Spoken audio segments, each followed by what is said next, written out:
அல்லாஹ்வுடைய தூதர் ஸல்லல்லாஹு அலைஹி வஸல்லம் மிக அழகாக சொல்கின்றார்கள், லிஸ்ஸாயிமி ஃபர்ஹத்தான், நோன்பாளிக்கு 2 மகிழ்ச்சி இருக்கிறது.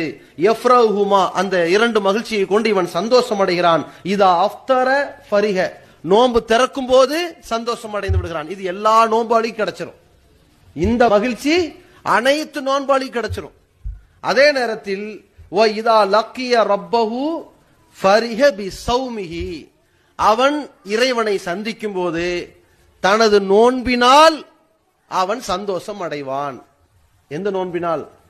உள தூய்மையாக வைத்த நோன்பினால், அந்த நோன்பின் மூலம் பெற்ற பயிற்சியினால், அந்த நோன்பின் மூலம் கிடைத்த பாடத்தினால், அந்த நோன்பின் மூலம் தன் ஆயுள் முழுக்க ஒழுக்கத்தோடு கண்ணியத்தோடு அச்சத்தோடு நடந்ததினால் அவன் அல்லாஹ்வை சந்திக்கும் போது மகிழ்ச்சி அடைவான்.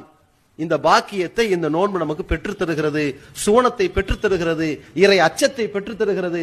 தனி மனித ரகசியத்திலும் தனிமையிலும் அச்சத்தோடு இருப்பதன் மூலம் மன்னிப்பையும் மகத்தான கூலியையும் பெற்றுத் தருகிறது.